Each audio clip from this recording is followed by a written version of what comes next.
and help you pick the right stock at the right time.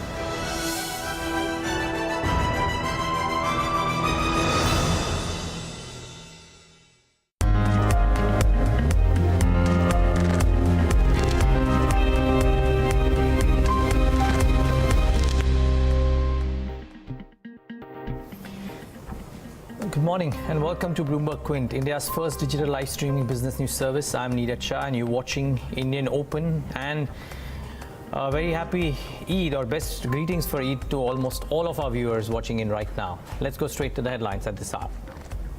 Asian markets trade with cuts of about 0.5% as threats of a trade war loom large. US and China trade blows over higher import tariffs. India throws in its own list of 30 items.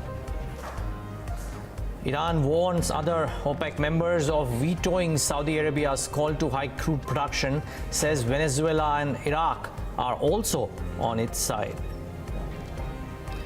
Vedanta will replace Dr. Reddy's in the Sensex effective today. Well, amidst all that talk of a trade war and the possibilities of that, or something that is already underway, the markets have started off on a slightly lower note. Let's take a look at the trade setup for the day. Remember, let's first recount what happened a whole of last week, or possibly on Friday's session as well. In Friday's trade, we recovered from intraday losses to post in some fairly smart gains for the Nifty and the Sensex. Yes, you could have hoped for the same activity to repeat it across the broader markets. That didn't quite happen. But for the week, 4 consecutive up weeks now, in a scenario when everybody's talking about trade wars and overvaluation, it's not been a bad week for the Nifty as well. Broader markets may have been marginally lower, but led by pharma, I think the week per se did very well. In fact, the pharma index had a good week, had a great Friday, up about 2.24% in Friday's session. For the week at large, about 8.3%. And if you just look at what's happened in Friday's session, almost all of the pharma names have had some bit of activity. I mean, forget the large caps, they are in action. But if you just look at the mid cap and the small cap end as well, some bit of fresh long positions building, Torrent, Ajanta, etc. Some bit of short covering as well that happened in a select pharma names. So the mood in pharma by and large seems to be very, very positive. What only will spell or cast a bit of a shadow on the markets overall would be the US and the China spat on trades and tariffs, and that may just give the markets a reason to correct this week. We're already seeing signs of that, or already saw signs of that late Friday when the Dow was trading, or the Dow and S&P were trading. The Asian markets have taken off cues from that. So the Nikkei is starting off about 1% lower, Shanghai about 0.75% lower, the SGX Nifty indicating a start which is about 0.5% lower at least. Let's wait and watch. So that's something that all of us would be watching out for. The markets are likely to start off on a tentative note. What's to be watched this week? Aside of all of this that happens, and aside of the World Cup, of course, I think an interesting one, and something that Yatin will fill us in during the course of the week. It's the first ever JLR Investor Day. It's going to be held on the 22nd of June. The new CFO will meet investors at the Castle Bromwich plant in Birmingham. This is something from a weekly perspective and from a Tata Motors perspective could be very, very important.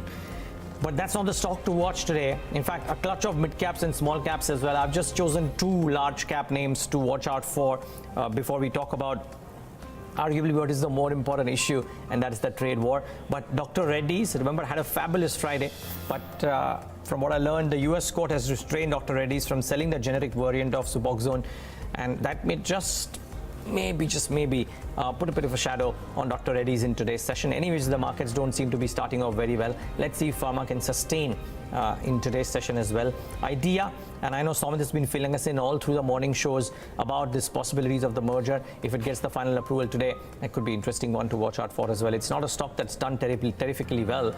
Let's wait and watch if it does change the course sometime today. However, what's important first word today is what could happen to the markets and what could happen to global trade as the trade tensions rise across the globe. Is India right to head to the WTO? We speak with former Commerce Secretary Ajay Dua on the same. Dr. Reddy's loss is Vedanta's gain as the Sensex rejigs its constituents. Amit brings to us the new composition. And I weigh in on whether the Indian IT stocks are back in favor as the weaker rupee and the strengthening global economy raise investors' confidence, but what all is already priced in the rally that we've seen thus far.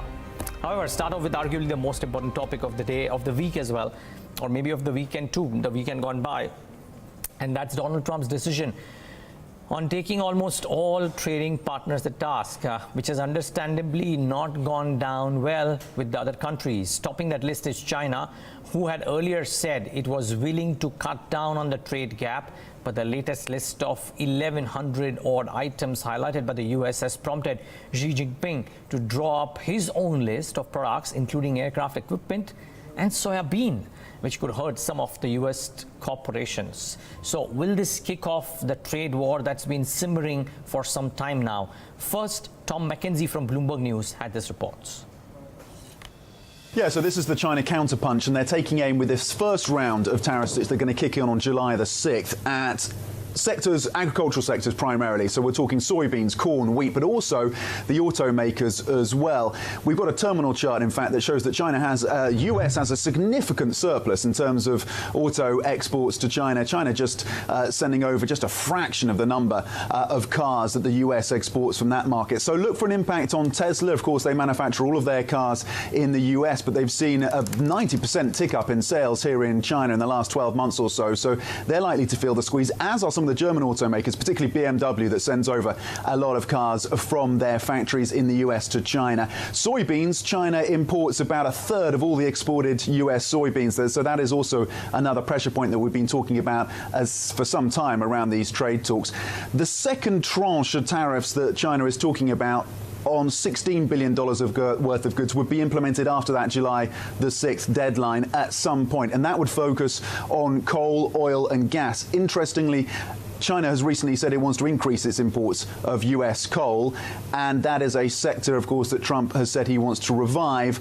Already, 2017, China imported about $400 million worth of coal from the US, so another pressure point, as is oil. China is the third largest buyer of US exported oil. So clearly the tactics from the Chinese seem to be trying to pressure the Farm Belt states, but also this commodity producers, hoping that that will lead to some kind of change in stance from the White House.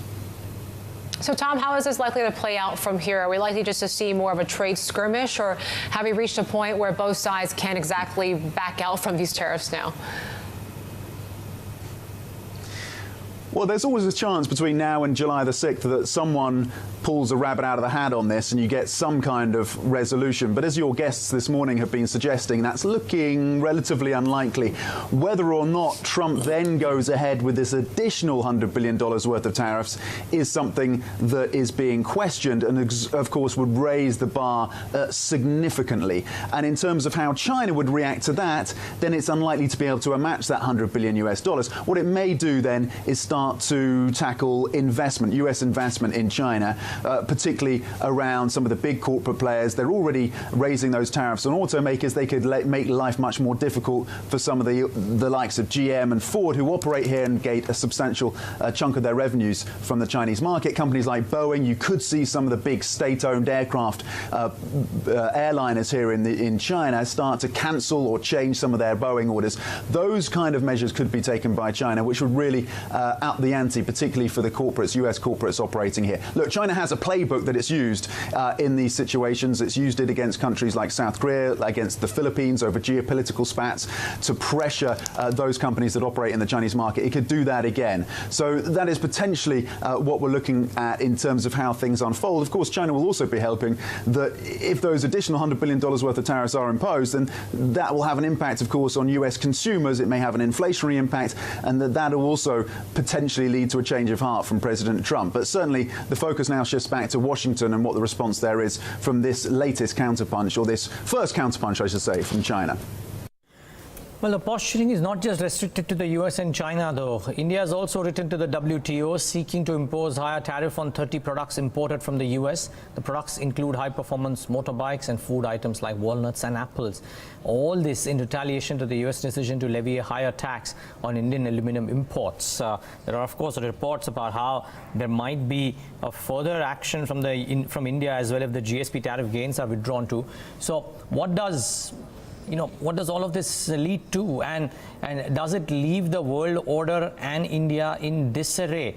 They may be hampering the global economy, which has just about managed to show some signs of healthy growth, at least over the last 6 months. Joining us now to talk about it is someone who's negotiated a lot for India and the WTO and other global forums, former Secretary Mr. Ajay Dua. Mr. Dua, good morning, and thank you so much for taking the time out this morning. Where do you see this leading to? We've been talking about a global trade war and the possibilities thereof for some time now. This has been the first exchange of meaningful salvos, to my mind, in the last 3 odd months or so. Absolutely right. So far, people thought that Mr. Trump was posturing and only threatening, but now, for whatever considerations, to me, they look as much political as economic. He started making good on his threats. And as we all know, he started with the metal industry, which had the locations in the US, that's the Rust Belt and the Great Lakes area. So he got support from them during his campaign, and he's also now looking forward to greater support in the midterm elections to the US Congress due later in the year. So he started acting probably more because of political reasons than economic. And I say this because on grounds of economy, it doesn't make too much of sense what he started off. And I'm so sorry for sounding somewhat accusing, but the war has been started, or let's say the conflict has been started by the US, and it has all the potential of turning into a global war, a global trade war, which is not going to do anyone good, whether it's the US by itself, or the Chinese, or the European Union, or even India, about which also action has been taken.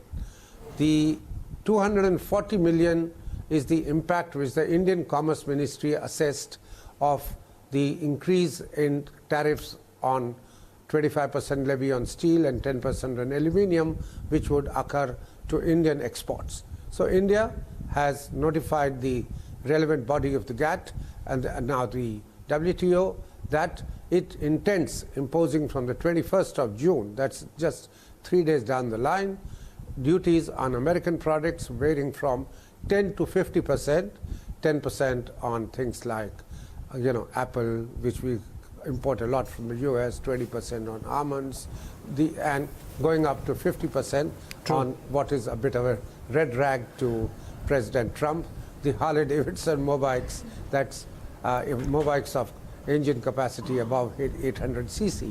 I think having made good on his whatever he had been saying or he had promised during the election campaign, Mr. Trump would do well not to escalate it into a war. But now it's a smoldering trade dispute which can be handled, yes. No, Mr. Dua, that's precisely my question. Based on your experience and your reading of how such situations have unfolded in the past or could unfold with the kind of men at the helm of the different countries right now, do you fear that this could escalate? Because China has retaliated immediately. Other countries have also voiced their unequivocal displeasure. India has had some action too. Does this have the simmerings of something that will escalate meaningfully over the course of the next 1 month?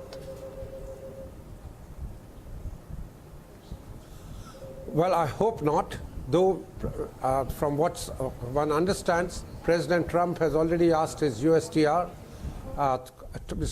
to go ahead and draw up a list of items worth $100 billion, which are today vis-a-vis China. But I think the US doesn't have that much of elbow room, considering that its trade with China is not its exports to China are only about $170 billion. Right. Of which they have acted on $50 billion already, or 34 billion acted, 16 billion, the list coming out, and going forward talking about $100 billion. If they really, US is concerned, and I can see that the US is concerned about theft of intellectual property in China, which has over the years been rampant. US is also concerned about the way the Chinese built up their exports through currency manipulation. it needs to find, at least to the technology issue, another way out rather than trade, and checking on investments.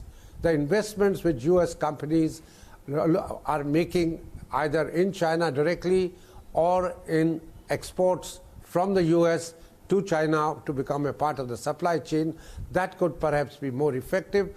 And that is something which the rest of the world, including its own allies like Germany, would go along with it, because everywhere the fear is that the Chinese have built up so far their a manufacturing base on the basis of investments made elsewhere in the world in technology.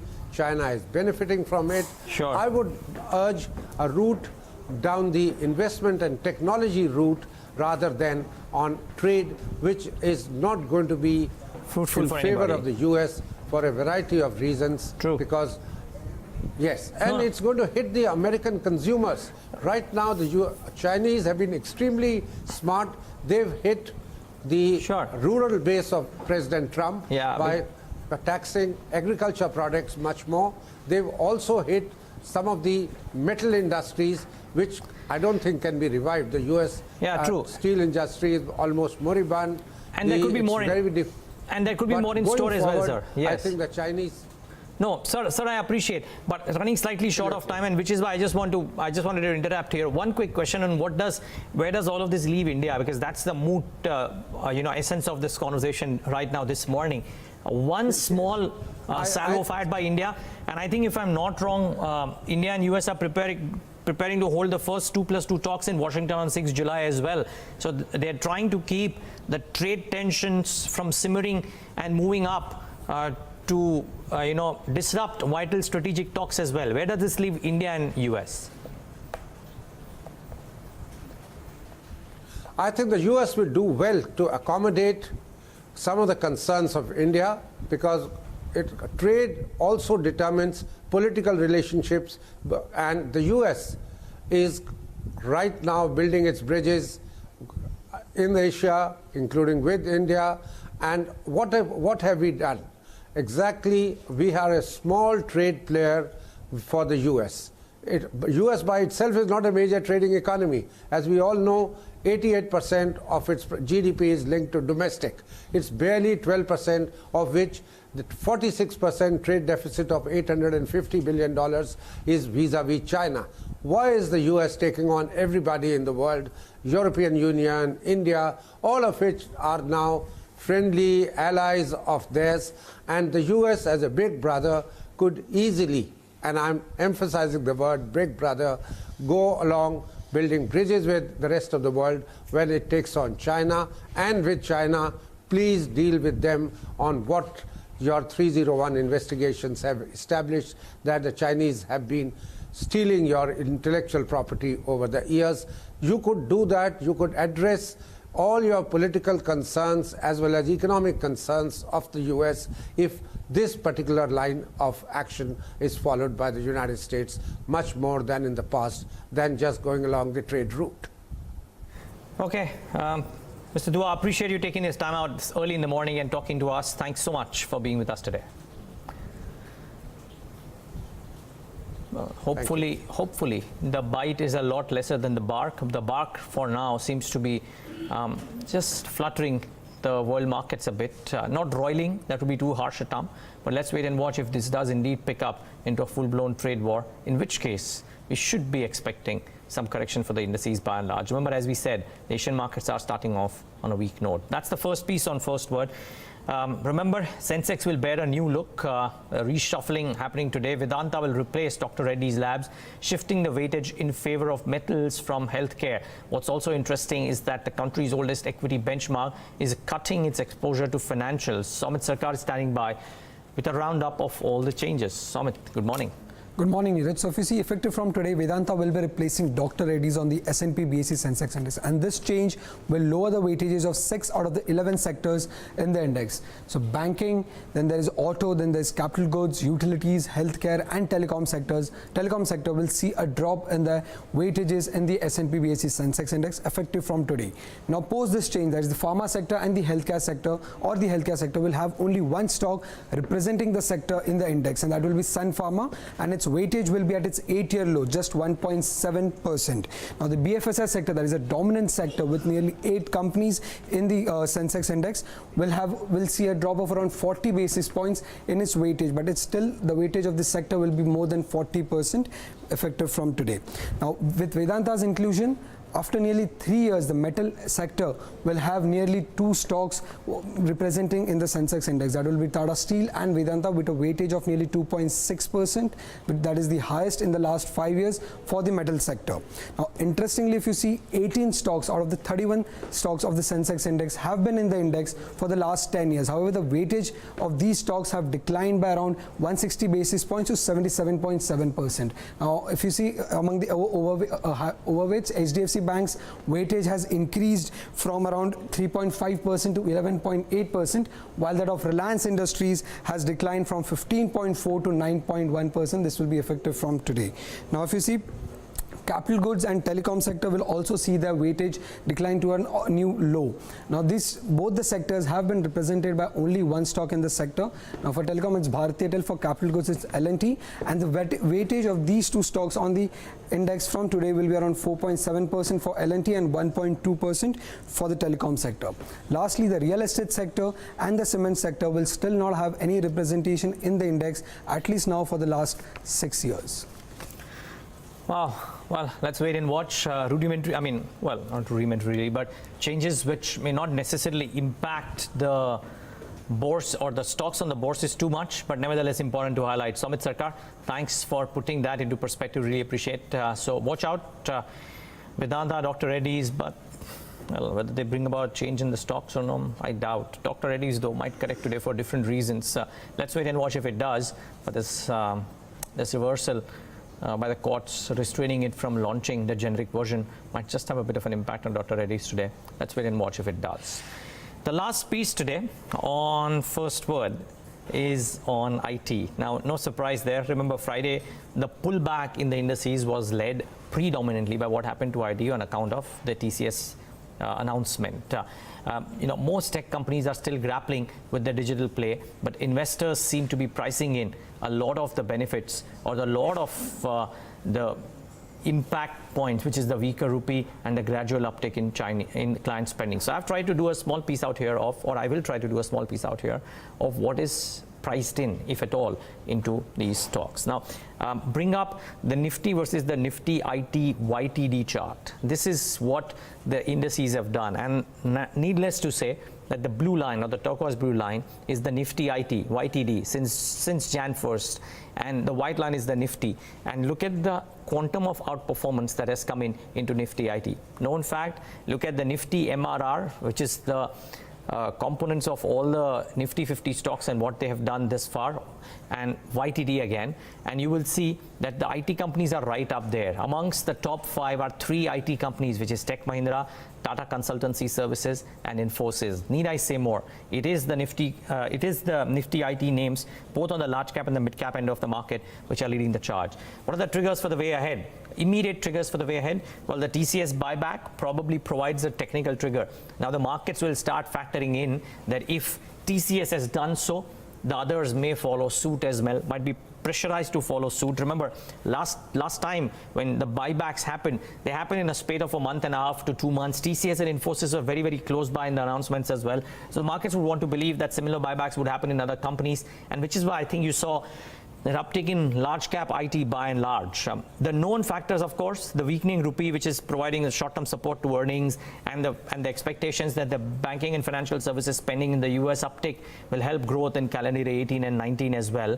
But if you see, has all of this led to earnings estimates revisions or earnings revisions, at least for the large cap names? The answer is an unequivocal no, because if you just look at what the earnings 1 year forward upticks has been, say for a Tech Mahindra, you look at any of the others, the earnings upticks 1 year forward revision has not been too meaningful for large cap IT, at least. Select mid cap IT names maybe so, and which is why I thought, let me scan through all of the brokerages and figure out what they are saying about the kind of run up that has happened. We all know that the run-up has happened. The question mark only is whether they are pricing in the kind of benefits that they should be pricing in over the next 1 or 2 years. So Credit Suisse recently came out with a very interesting report, and they are saying that the assumptions which the street is making on IT companies are challenging. So their report says that that TCS is pricing in, according to them, 10-year 10% revenue CAGR with eventual margins of 23%. This is Credit Suisse on TCS. Credit Suisse on Infosys, they are saying Infosys is baking in a 7% growth with 22% margins whenever this 10-year or 8-year assumption gets over. On midcap IT, again, they are believing that the assumptions are challenging for select names. Mindtree, they believe, is pricing in a 12% revenue growth for the next 10 years with a 250 basis points margin expansion. Hexaware, they believe, is pricing in a 14% revenue growth CAGR for the next 10 years with a 50 basis point margin expansion. All of these, according to Credit Suisse, are challenging assumptions which may not play out the way the street seems to be believing. So they've turned, arguably from the nature of the note, slightly cautious on the run-up that we've seen in IT names. SBI Caps recently came out with a report. They're saying that the growth rate differential between mid-cap companies and the Tier 1 companies will narrow because of the deflation in the legacy business of the Tier 1 company, which will reduce, and the narrowing of the valuation gap, which will happen but some time away. And therefore, almost all of the brokerages, whilst they're bullish selectively, I mean, SBI Caps has, for example, turned bullish on Wipro, which the street doesn't necessarily seem to be having bullish term on. So that will always happen. But by and large, almost everybody that you speak to doesn't doubt the growth numbers.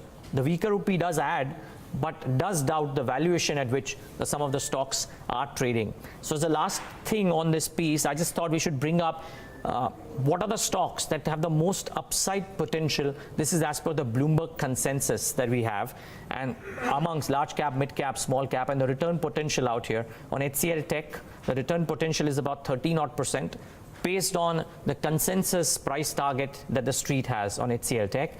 On Wipro, it's about 6.2%, Tech Mahindra 6.2%.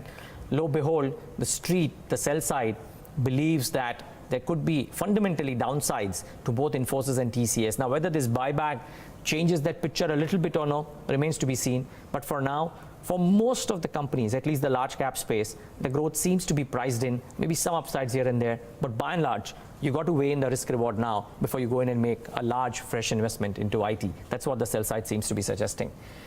That's all that we have on First Word today, though. But stay tuned in for a very special conversation. We discuss the changing real estate landscape and what it means for Godrej Properties with the company's chairman, Pirojsha Godrej. He'll be joining us in the studio at 9:30 a.m. today. Right after this break, though, we'll take a full tilt towards the day's trade. Stay tuned to Bloomberg Quint Live.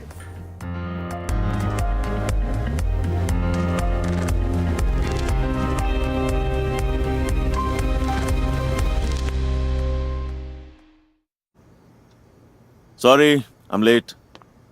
क्या हुआ? कुछ नहीं यार, just working on my expansion plan. Funding का चक्कर. It is so frustrating. I feel like banging my head against the wall. No, don't bang your head. Cross the bridge instead. Bridge? हाँ, ये देख. ला. अरे, This bridge gets you in touch with interested investors. Funding happens, which means more outlets, more customers. interesting. And what exactly is this bridge? A stock exchange created for your kind of company. Just list on it and help your business expand. Really? Yeah. तो फिर list कर लूं? और क्या? शुभ काम में देर किस बात की? चल. हाँ. NSE Merge, साथ हमारा, सफलता आपकी. The SME Growth Platform from India's largest stock exchange.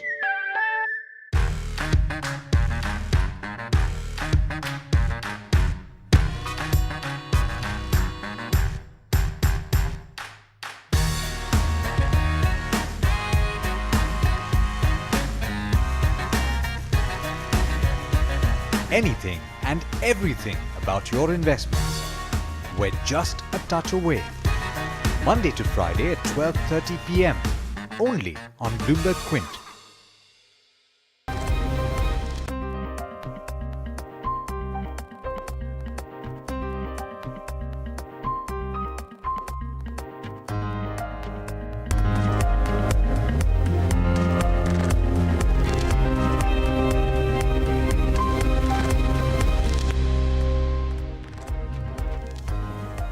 Welcome back. You're watching Indian Open with us on Bloomberg Quinn. Let's quickly do a check of what the Asian markets are doing this Monday morning. Well, it's a weak start. You've also got a couple of markets which are closed from the likes of Shanghai and Hang Seng. Nikkei is currently showing a downtick of nearly 200 points. Remember, there are trade war fears now between US and China, which is not auguring well for the markets this morning.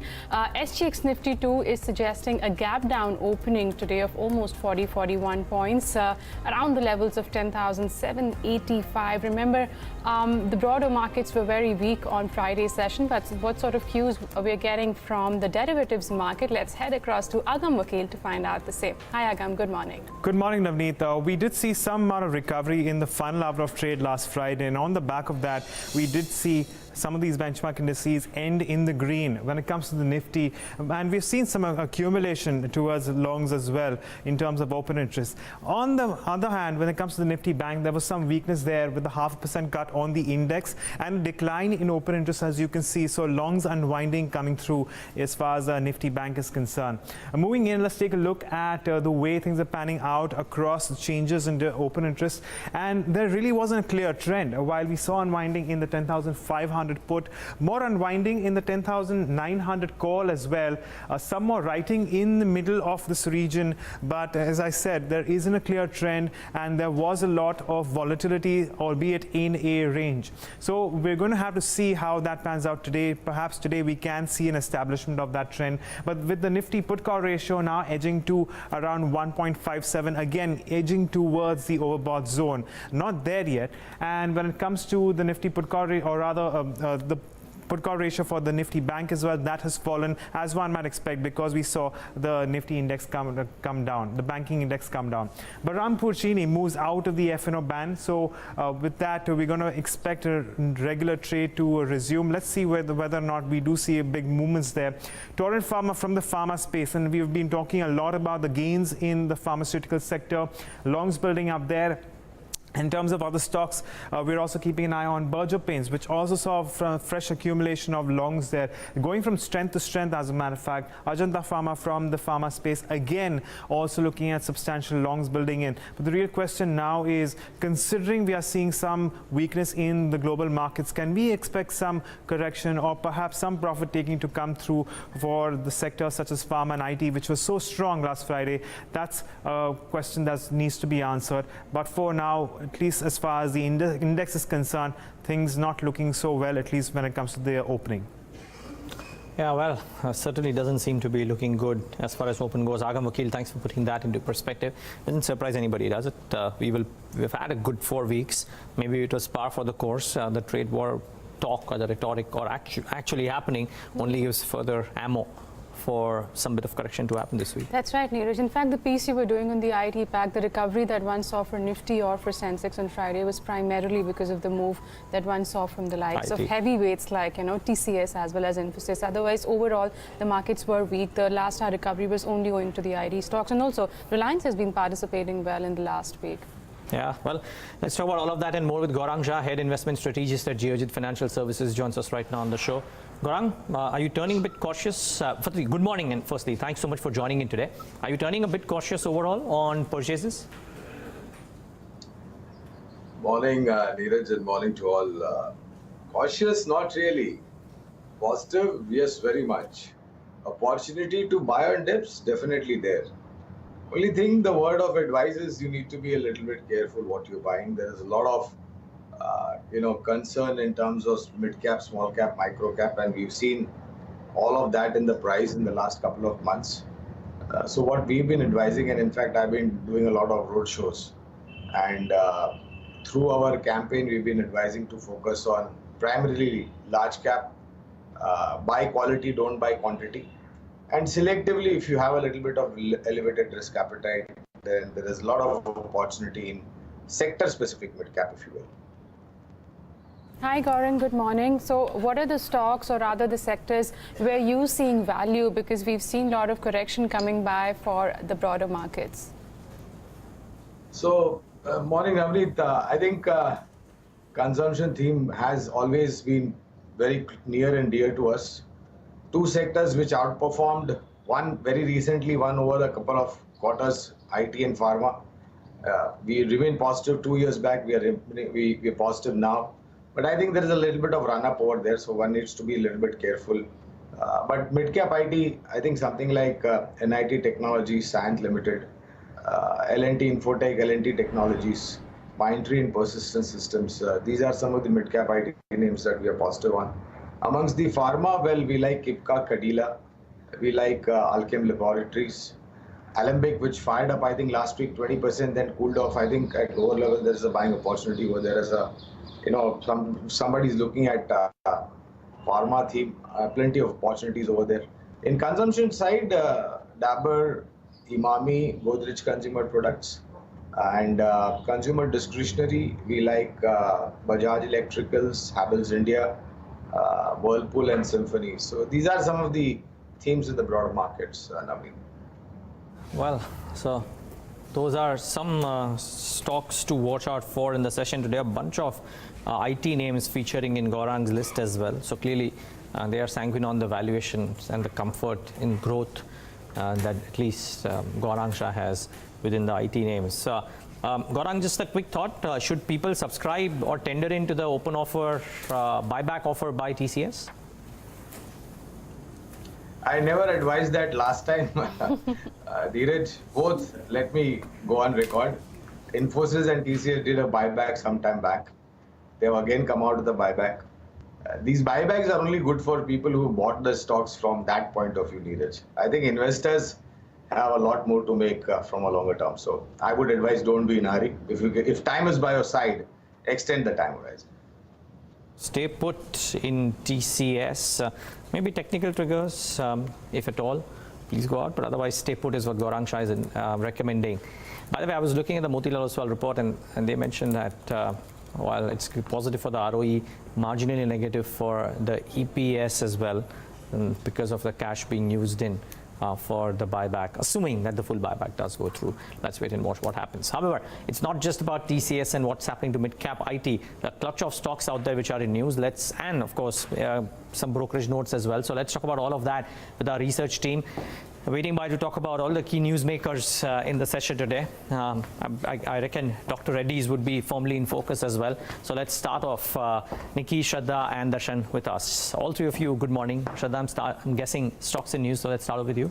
Yes. So Neeraj, ICICI Bank is another one where we have seen some development. Now, ET report says that the bank board is mulling the reshuffle of the top management. ICICI Prudential Life's Sandeep Bakshi could be named the interim CEO of ICICI Bank, and that decision is likely to come later this week. So that's the development. PNC Infotech has said that the lowest bid for Purvanchal Expressway has been cancelled. Remember, back in May, they had announced that they have been declared as the L1 for this project, so negative development there. NBCC has said that they're expecting a 40% growth in revenues in FY19, and they're also starting to increase focus on the African markets for contracts. In addition, they have also submitted bids to acquire 2 loss-making PSUs for which strategic disinvestment has been initiated, so HSCC and Engineering Projects India. Also watch out for Panacea Biotech. Now, the company along with its partner Apcotex has settled a patent dispute with Celgene Corporation. This is for an anti-cancer drug, Abaxin, under which they will get a non-exclusive license to sell the drug in US. Other terms and conditions of the settlement have not been disclosed. Shreyas Shipping will be in focus as well. Its associate company Avana Logistic has filed the DRHP with an IPO, so some sentimental reaction likely there. Bokana Limited will be in focus as well. In a bulk deal on Friday, Ashish Kacholia has sold 1.2% stake, and you have Banrapun Chini as well. But in a bulk deal, California Public Employees Retirement System bought 0.5% stake, so that could probably lift the shares a little bit today. Well, let's wait and watch. So those are some stocks which could move around. Dr. Reddy's likely certainly move around. Yeah, it will have a negative reaction given the fact that, you know, on Friday we saw a big surge that came in because of the approval for Suboxone. Now, what has happened is over the weekend, the innovator has filed a case against Dr. Reddy's, indicating that they should not launch the drug because the patent is still valid. What the US court has said is that they have actually fast-tracked this case. So till June 28th, Dr. Reddy's has been said that they cannot sell this drug. On June 28th, the courts will give a decision in terms of what exactly they plan to do. But in the meantime, Dr. Reddy's can continue manufacturing the drugs but cannot sell it. Morgan Stanley's come out with a note. They're saying that court actions by the innovator are very common in case of at generic risk launch, and the winning of this motion will be very, very important for Dr. Reddy's. Dr. Reddy's themselves believe that they will be able to win this case though. Well, let's wait and watch, but as Darshan said, some negative reaction could be anticipated this morning. And one more brokerage house, Nikki, that's come out with this whole chat on mid-cap valuations and what to make of them. So first they've highlighted CLSA mid-cap strategy note that it has highlighted that they have preferred growth stocks with growth visibility. In terms of sector, they said that consumer discretionary and along with building material space, that's where the earning trajectory has been strong, and they prefer the one which has semi-urban focus. In terms of themes, they continue to prefer structural long-term themes such as housing, building material and pharma, and also they say that hotels is a cyclical recovery play. They have picked up they've outlined in fact 8 key stocks. They are Apollo, Arvind, Godrej, Havells India, Jubilant, Lemon Tree, and Prestige and Ramco Cements. Apart from that, they have upgraded TTK on account of the reasonable valuation. The 2 stocks that have made it to the sell list for this particular brokerage is Pidilite and Voltas. Okay, all of you, thank you so much for bringing us that perspective. Gaurang, you spoke about some of the IT, pharma themes, etc. What about Dr. Reddy's? They got the approval to launch, but then there's a restraining order as well. Aside of the near-term technical, and give me a sense of what could happen today as well if you have, and then what could happen to this stock in the near term? So I think near term it's going to be a lot of choppiness, and not to forget the kind of run-up that we've seen in pharma in the last couple of months. I think one needs to be a little bit careful if you're buying it from a immediately short to medium term point of view, because there is always a case, and we've always seen that one bad news on a single company in the Indian pharma pack, and the entire pharma pack goes into the ICU, and that's happened not once but a couple of times. For Dr. Reddy's, well, let me say this, from a 2-year plus perspective, we are having a target of 2850 on Dr. Reddy's. We remain positive. These news flows will have reactions depending upon which way the wind blows, to be very honest. And my view is that I would advise not to buy pharma purely from a short to medium term. Long term, I mean, there's a whole long list of it again, starting with Dr. Reddy's itself, Lupin, Ipca, Cadila, Glenmark, Cipla, Alchem Laboratories, Alembic. We have Stride Sashun as well in that. And on Sun Pharma, we had a sell recommendation some time back. On fallback of the developments that we've heard in the recent times, that particular company, Sun Pharma, is under review, so I will restrict my comments on that. Granules India is the last one that we like in pharma. Okay, so a lot of pharma stocks coming your way, but let's see whether the rally lasts or not. And as Gaurang was suggesting, some names like Stride, Shah, and also Granules, they were quite active last week. But the other space which could be in focus today could be the aviation or the oil and gas pack. Remember, the Brent crude prices on Friday corrected nearly 3 to 3.5%, and today also we've seen some bit of correction of almost 1%. So we've come off from those levels of 77 or 76 that was quoting on Brent crude, currently somewhere about 72.6. Gaurang, one of the headwinds when it comes to the macros for Indian markets has been the rising crude oil prices. Now that we've seen a bit of correction, we've come off those highs of levels of 80, though 70, 72 also seems to be around the elevated levels. What's the stance on sectors like aviation or oil and gas? So, Navneet, firstly on crude, I have always, in fact, in our earlier conversation as well, I have maintained that we are not going to 80 and beyond 80 for a longer period of time and stay there. There is all possibilities sub 75, closer to 60 and closer to 65, both on the Brent and NYMEX. And I'll tell you one simple reason. The reason why crude oil prices have gone up because of geopolitical and speculative premium going up. There is, at least I don't see that, and if somebody can see that, then please tell me where to see it. Where is the consumption? I mean, is there a country like India and China that has propped up on the horizon that the consumption has gone up? I don't think so, and I beg to differ. Secondly, the whole world and the countries in this whole world have much longer back shifted to cleaner fuels. It is only India that we are talking about electric vehicles, maybe availability of LPG and CNG restricted right now to metros, tier 1, tier 2, possible availability pan-India. I think once you have certain resolutions coming on the geopolitical front, in fact, the last night I was reading one report on OPEC is now thinking of starting to supply and lift up that production freeze because they don't want crude oil prices to move up drastically. So if you have supply from US, you have supply from OPEC. I think Russia also is looking to pump in as much as possible. Crude oil prices are not going to go to 80, and unless and until we stay beyond 80, 85, I think we have a lot of reasons to worry. But my other worry now is that the weakening rupee. We are at 68 against the dollar. Now, if you have to weaken more against the dollar, then you have to spend more rupees to buy a single dollar. That's where my problem is, not on the crude oil front, it's more on the currency front. Extremely positive on Interglobe Aviation, that's the only company we have under our coverage. Okay. Gaurang, stay on, so much more to talk about, but it's that time of the show when we shift to the technicals and the derivative positions as well. Our experts join in. Amit Harchekar, Director, Index Genius Investment Advisors, joins us on the show, as does Gaurav Bissa of LKP. Gentlemen, both of you, very good morning. Thanks so much for joining in. Gaurav, the positioning, how is that looking? We may have had 4 weeks of ending in the green, but likely to start off marginally off today. What would your trading stance be? Good morning. The trend is still up. If you look at the option data as well, the option writing is shifting. So what started with 10,400, we're now seeing some comfortable writing at around 10,500, 10,600 mark, and we have seen on a couple of occasions there has been bounce back as well. So the base is shifting and the trend is intact. As long as we don't close below 10,740, 750, we should be again going towards the level of 10,900 and above. And if we sustain 10,900, a fresh breakout sort of can be seen for Nifty index.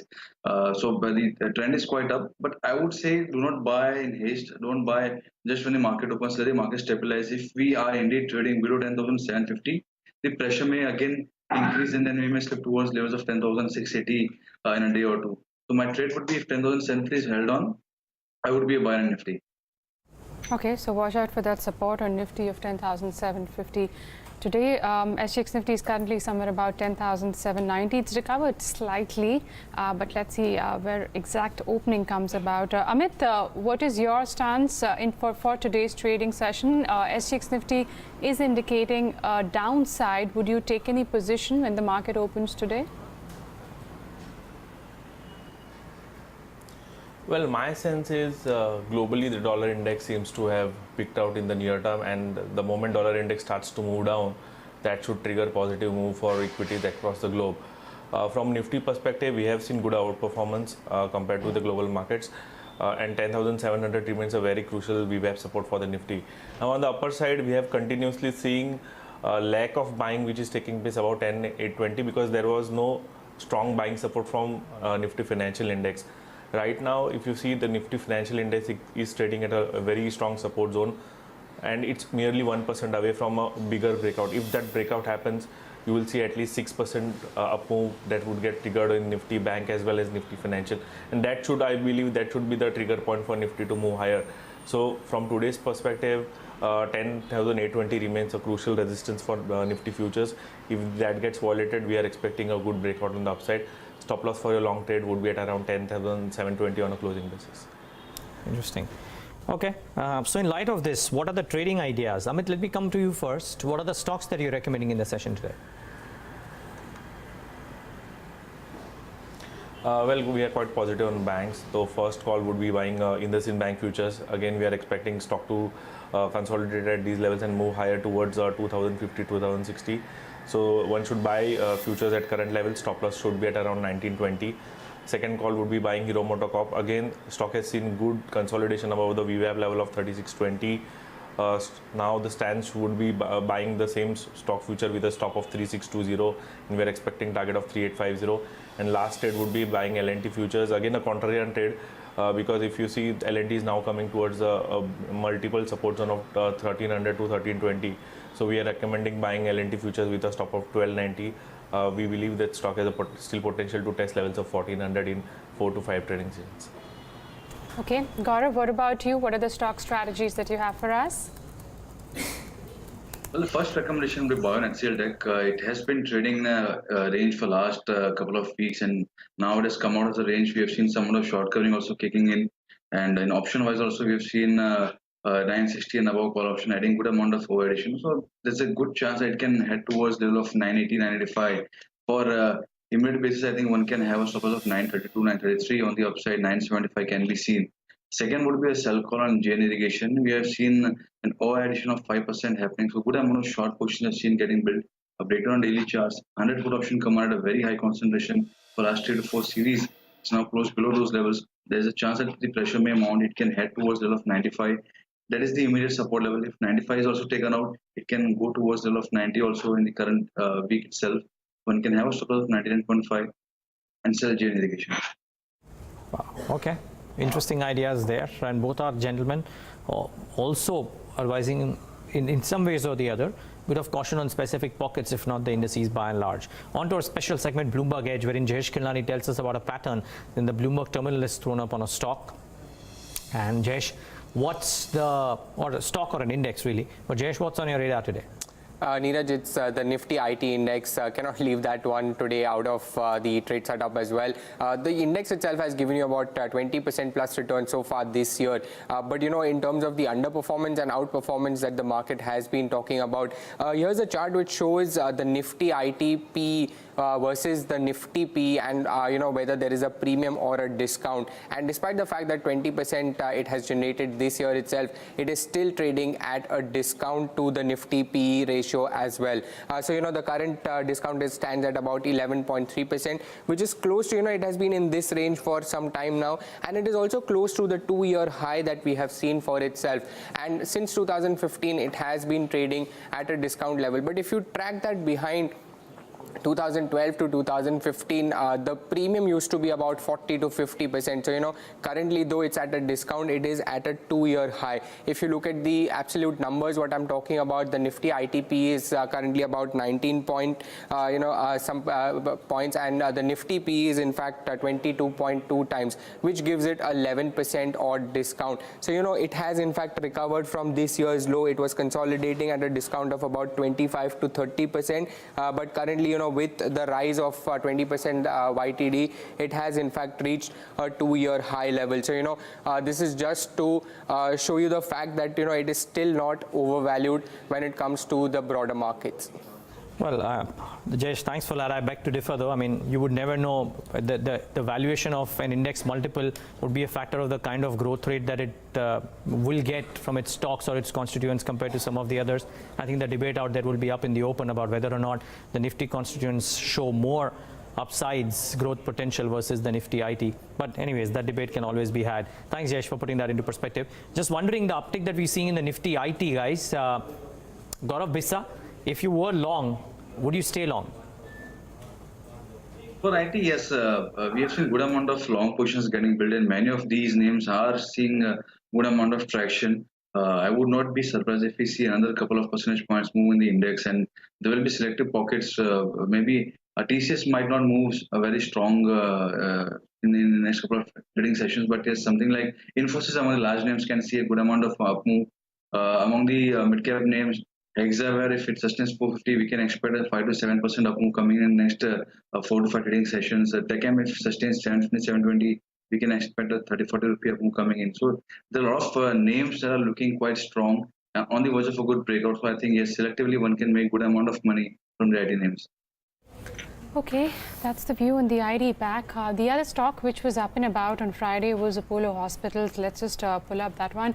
It saw good gains of nearly 6.5 to 7% coming about, 6.5 nearly. Gaurang, do you track Apollo Hospitals? If I'm not wrong, the Q4 numbers didn't look bad at all, and there were some concerns with regard to regulatory headwinds which the entire sector is facing. If you guys have any coverage on Apollo Hospital, what's the view there? This is the only one, Navneet, that we are positive on in the entire healthcare. I think there is no point talking about Fortis Healthcare given the way the stock has been reacting because of the news flows. So on Apollo, we have a target of 1350. The numbers were not good because there was a lot of capex that they underwent. They also had investment in the new facility which came into operations in Navi Mumbai. Close to about 1,000 crore beds, 2,500 more to be added. A little bit of political negativity and news flow because of the death of the late Chief Minister in Tamil Nadu.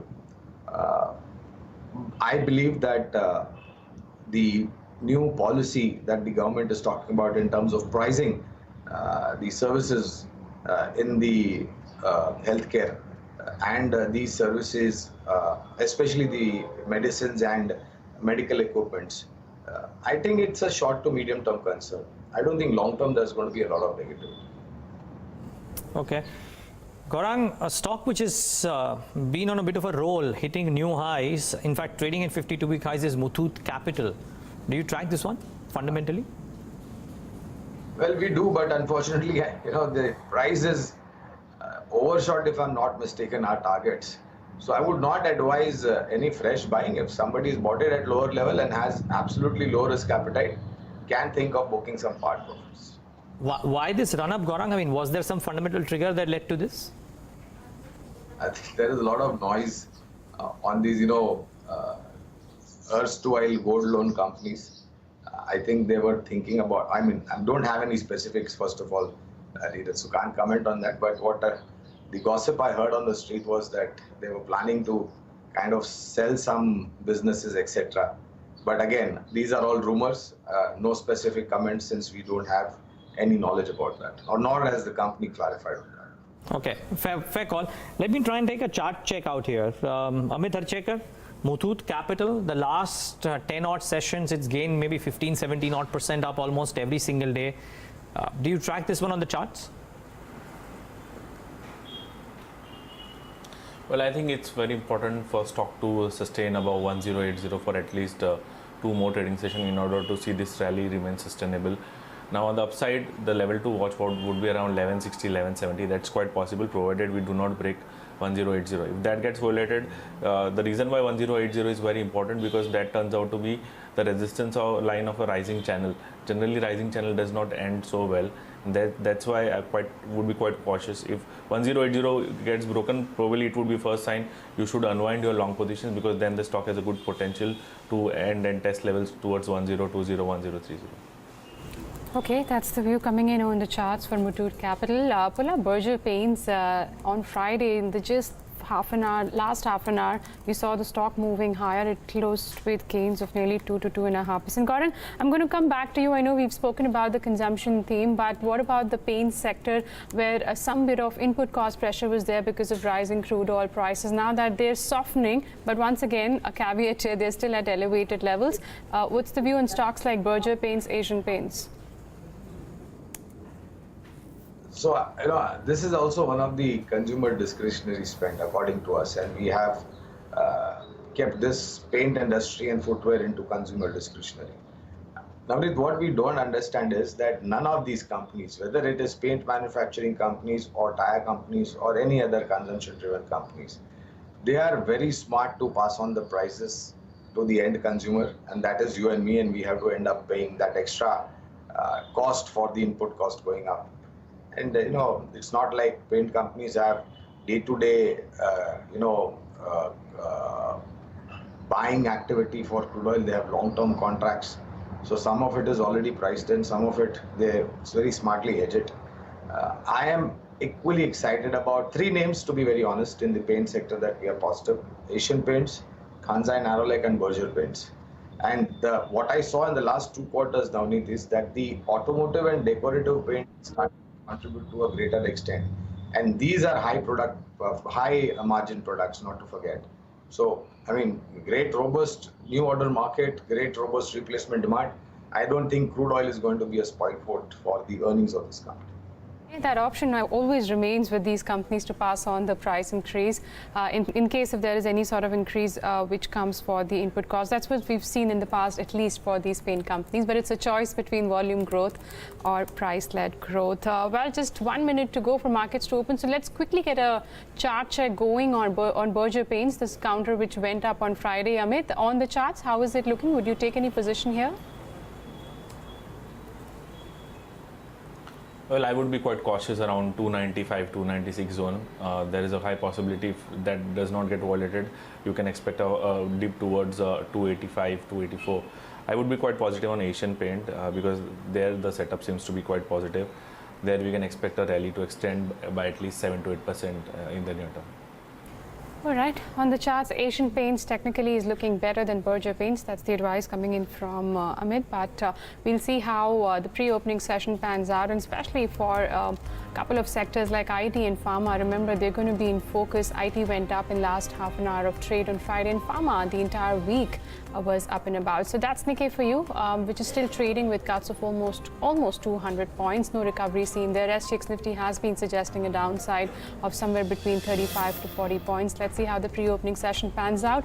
Well, it's showing a positive tick, but remember, these rates will settle down by 9:08, so would make sense to do check for individual stocks. First, let's just pull up Dr. Reddy's, the stock which was in focus on Friday as well. So in the pre-opening session, we're seeing some bit of downtick of nearly 1%. Besides Dr. Reddy's, you've also got stocks like Power Grid, which has seen cuts of almost 2% in the pre-opening session, and also pull up stocks like Reliance Industries, which has been supporting the market throughout last week. Let's see what the biggie is doing. So not too much of movement there. And also TCS and Infosys, they again will be in focus in today's session after the buyback that was announced by TCS. 2.5% higher. Remember, the buyback price is 2,100 rupees, and Infosys is just showing a flattish start in the pre-opening trade. M&M 4.5% higher. Let's see if these rates sustain or not by the time the market opens.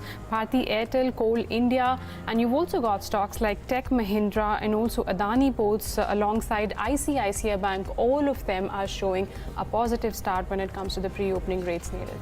Yeah, well, bring up the winners from Friday's trade. Stride Sashan, Ajanta Pharma. The Pharma pack was up and active.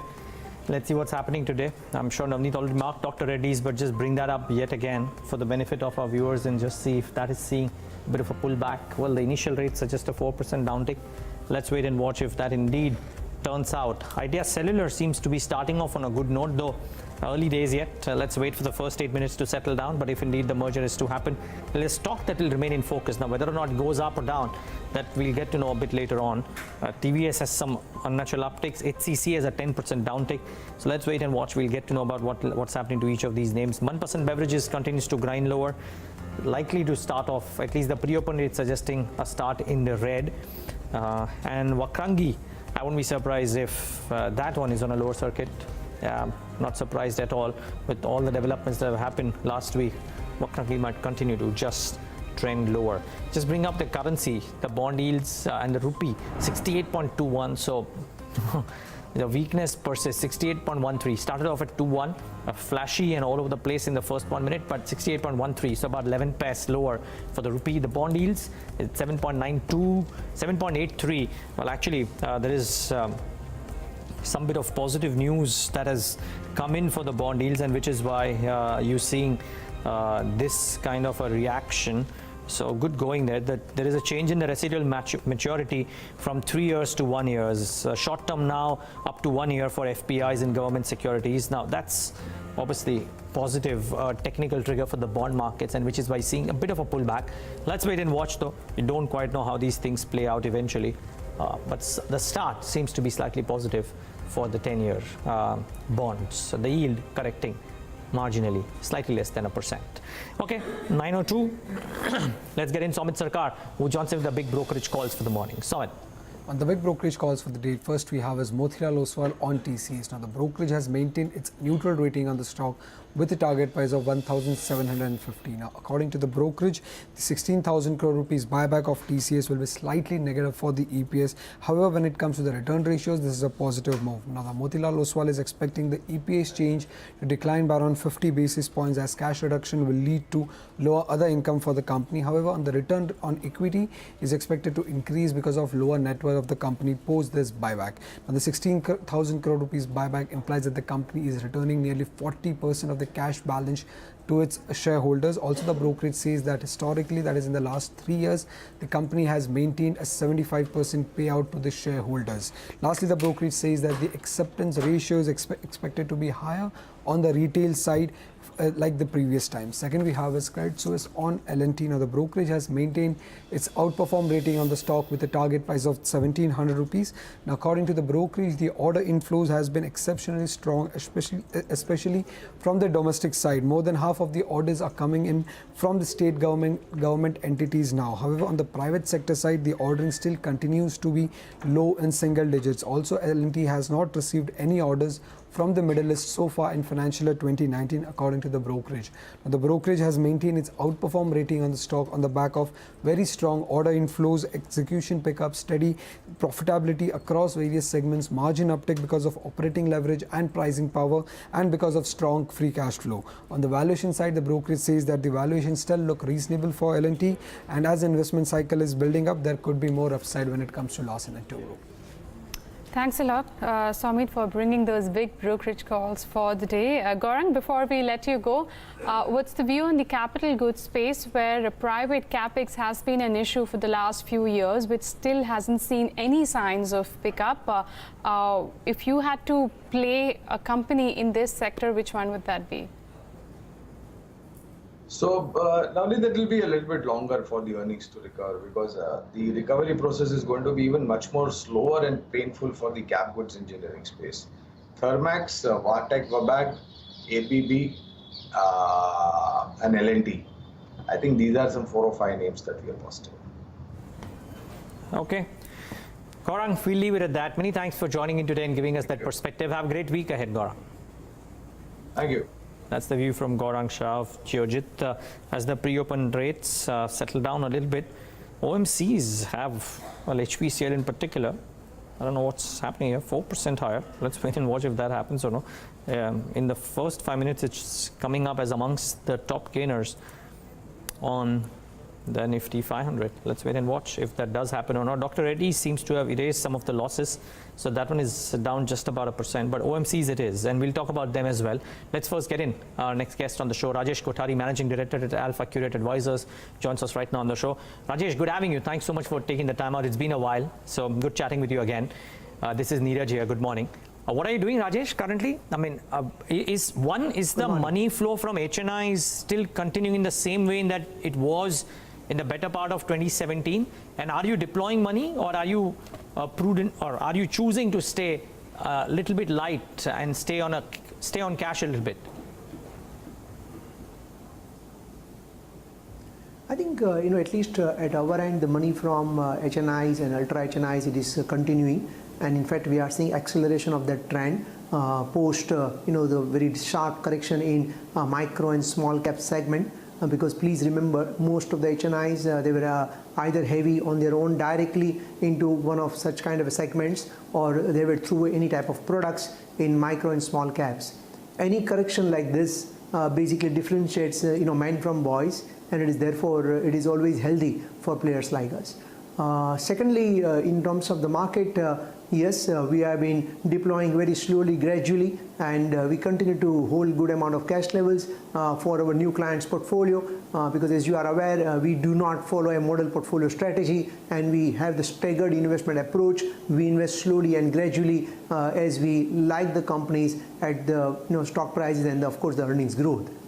And of course, thirdly, the most important is, as you all are aware, this year is going to be a tight drop between macros and micros, while macros like inflation, interest rate, liquidity, global unwinding of quantitative easing, oil price, and so on and so forth are definitely a little bit negative from the macro perspective. On the other hand, the micros are improving. So we believe that in such an environment of, I would say a little bit of worsening macro and improving micros, you need to be more of bottom up rather than top down, and therefore you need to be very, very selective in investment of stocks. You need to be very, very particular about the balance sheet side of the company rather than just the profit and loss account side of the company. Hi Rajesh, good morning. Well, you mentioned the money is still flowing from the HNIs. Tell us, where is that money being allocated towards sectors or large caps versus mid caps? Well, we are a multi-cap strategy, and therefore, if you look at average weighted market cap of our portfolio is close to 70,000 crores plus. So we are less of small cap, more of mid cap, large cap, and mega cap. If I can use that is a terminology. Mega cap is also one of the important thing. So for us, what is important, and I think it is very important even from the viewer's perspective, is that don't look too much into the market cap of the company. Rather than you look at the profit size of the company. So avoid the companies which are below 25 crores profit. Be into the companies which are more towards the 50, 60, 80, 100 crores kind of a companies, because these are the real winners over next 3 to 5 years. As their earnings compound at 25, 30, 40%, they become more institutional stocks. There you will see the valuation relating along with the earnings growth. And therefore, these are the kind of a bucket which I would say are the real multi-bagger type of a bucket. So we focus on profit size rather than market cap. If you get a company with a 100 crore kind of a profit bucket with a probably 2,000, 3,000, 5,000 crore kind of a market cap. So it depends where you are. If you are getting 100 crore profit at a 500 crore market cap, definitely there is nothing wrong about that small cap, because company is not small. The market cap might be small, profit size is not small. So differentiate like this, during this year, I think that kind of a strategy will work very well in terms of both, participating in the rally and as well as protecting your capital. Interesting. We'll talk about this a bit, Rajesh. Stay on though. Lots more to chat about. It's 9:10. So let's tell you all that you need to know to stay ahead in trade today. Some of the top newsmakers. Dr. Reddy's may have to bear some pain for some more time. A US court has restrained the pharma company from selling its generic variant of Suboxone till June 28th. And speaking of regulatory checks and legal hurdles, the board of directors at ICICI Bank have had to take some tough calls, and this may well be the latest one. The board may name Sandeep Bakshi as interim CEO for ICICI Bank, according to an Economic Times report today. Phones will keep on ringing in the telecom industry all day long. The Department of Telecom may clear Vodafone Idea merger today, as per a PTI report. Sensex may look a bit different today. It is set for a reshuffle, and Vedanta will replace Dr. Reddy's as part of the index effective today. In bulk deals, Ashish Kacholia pairs 1.2% stake from his 7.3% holding in Pokarna via a block deal on Friday. And here's some key brokerage calls for you. Pidilite and Voltas are the key sells of CLSA's mid-cap coverage space. Well, as the pre-open rates have settled down, surprise, surprise, we are likely to start off positively. Well, no impact of the trade war as well. The underlying strength or the momentum for now seems to be strong. Let's wait and watch how long this lasts. But Gaurav, Bissa, I know I took your index call at the start of the show. With the start that we're seeing right now on the Nifty or the Nifty Bank, is there a strategy, an option strategy or a plain vanilla future strategy that you would like to recommend on the key indices? Well, as I said, that the fabric of the market is still positive, and if Bank Nifty opens on a flattish note, or I'd say around 26,450 above, and sustain those levels, then buying a 26,700 call option weekly series would make sense. If these levels are sustained, a strong move towards 26,600 can be seen in the next 2 days, 3 days, and it can become at the money, in the money also. So I would recommend buying 26,700 call option. Buying OMCs, Gaurav, today? OMC, I would still wait. BPCL is one that has been finding strong support at levels of 405, 408. If these levels are sustained, then it can head towards the level of 425. It would be more of a positional trade. I would not be buying in the start. Let it stabilize, let it settle down. If the prices are indeed near the lucrative levels, only then buy. If they already moved up too much, I would not be too interested. Okay, let's see how the OMCs actually react. But actually, after the pre-opening rates, we've seen some positive ticks coming about. Nifty is now settled at 10,830, which is 12 points higher. So once again, we're going against what SGX Nifty has been indicating, at least in the last few trading sessions. Amit, coming to you, just a minute and a half to go for markets to open. What would be your top trading call? Well, I would watch out for Grasim Industries. Again, we are expecting stock to move towards 1080, 1090. Long trade would be the stop of 1010, and second would be buying Coal India after Friday's decline. We expect the stock to get strong support around 275, so would buy with the stop of 272, expecting target of 285. Okay, so that's a buy on Coal India. Gaurav, your top trading call would be? it would be HCL Tech. With the kind of move that we've seen, a good amount of volume participation and breakout has been seen. One can play for as of 975 with the stop loss at 933, 934.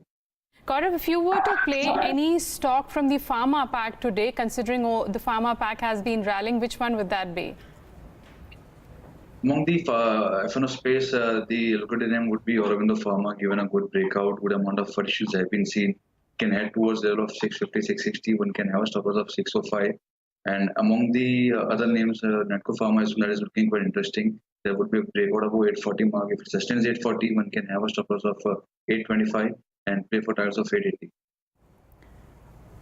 Okay, interesting. Amit, if I can push that same question to you very quickly, 10 seconds. The top pharma pick for the day?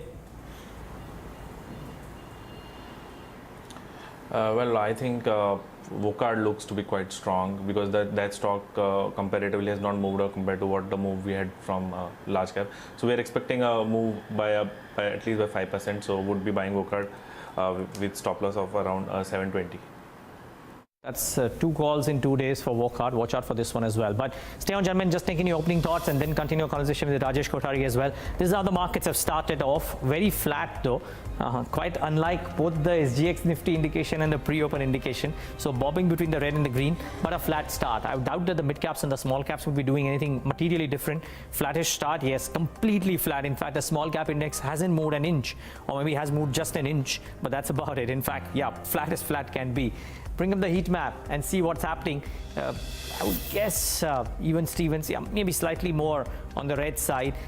Well, Vedanta, no such luck for the inclusions, down about 2.5%. Dr. Reddy's down about 1.5%. So both the stocks, this is the Nifty of course, but both the stocks starting off on a weak note. Hindalco down about 1.5% too. So metals have understandably taken a bit of a back seat in the session today.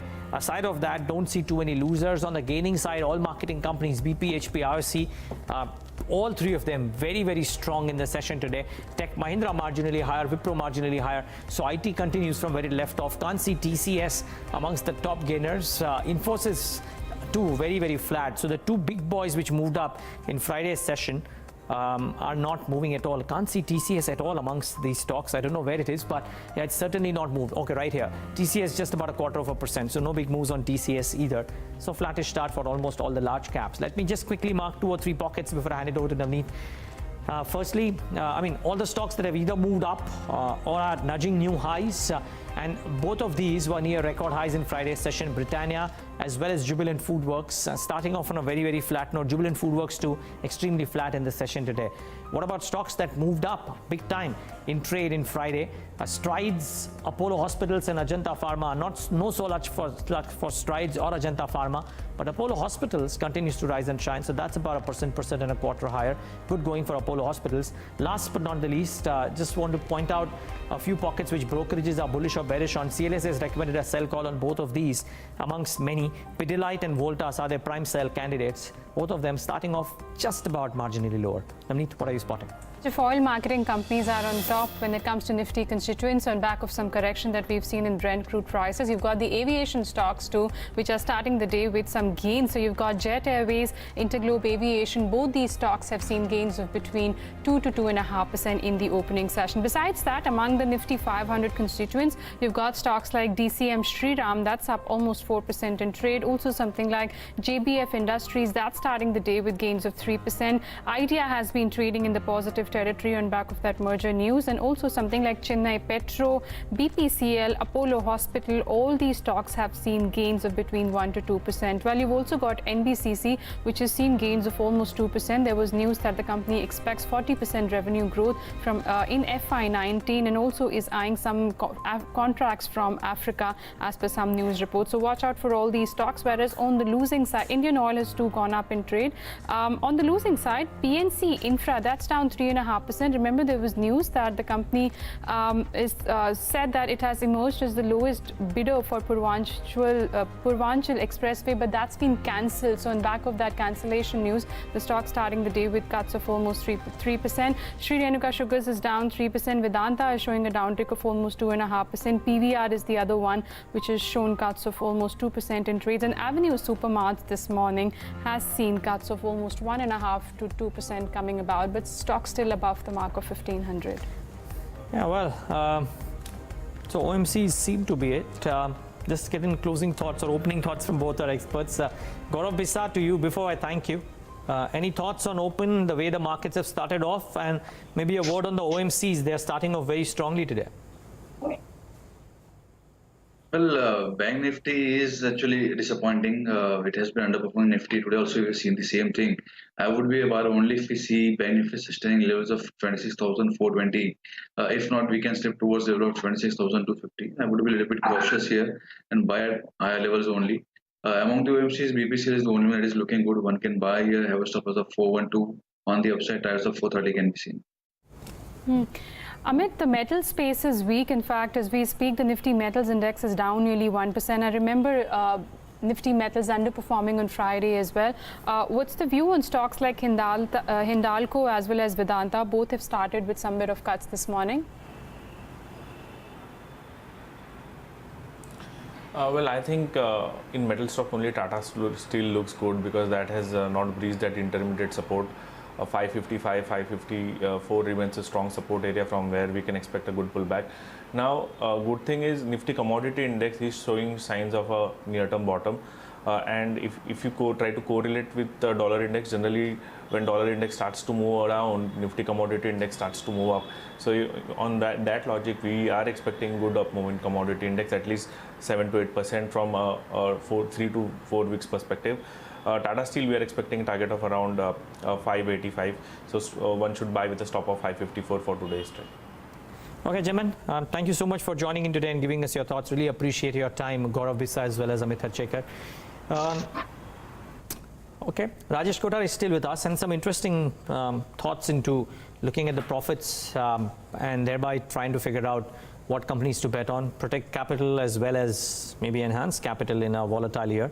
Rajesh, if there is volatility seen in one pocket, at least in the last 3 or 4 odd months, it has to be the oil marketing companies.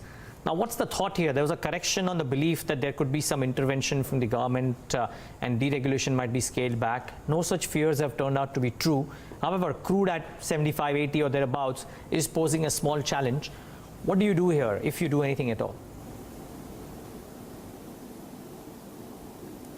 So, as you are aware, generally speaking, we do not, invest into commodity stocks, and therefore, this space is the space which we have avoided, in last so many years.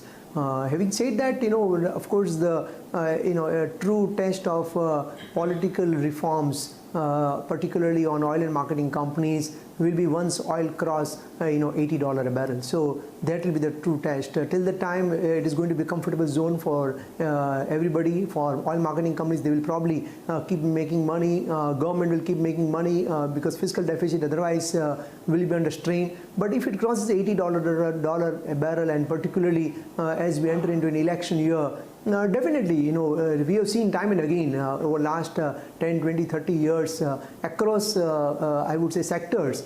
Say, for example, agri inputs, say, for example, fertilizer, say, for example, sugar, that, time and again we have seen that there are always bigger things at stake rather than just profitability of, few companies.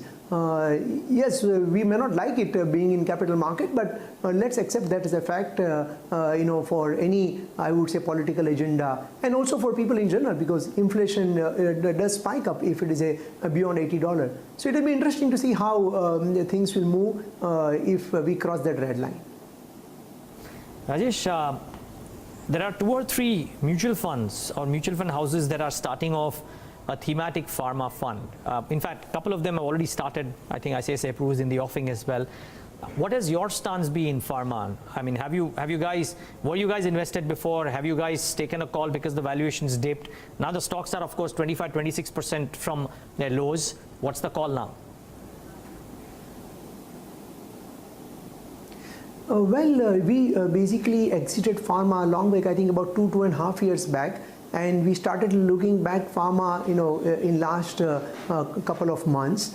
But let me give a little bit correction in one of your statement that valuation of the pharma has come down. No, the valuations of pharma has never come down. The stock prices have corrected, earnings have collapsed, and the return on net worth has a double impact. So if you look at the most leading pharmaceutical company, the return on net worth is below 15%, below 12%. There are many companies in pharmaceutical, I'm talking about the leaders, where the return on net worth have collapsed significantly from 20% plus to below 15% and sometimes even below 10 to 11%.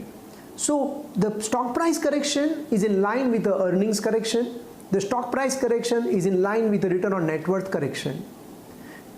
Having said that, as the visibility of earnings growth comes back, and which is probably a very likely scenario over next 2 to 3 years, as the pain gets over, the return on net worth will start improving as the profit growth also improves.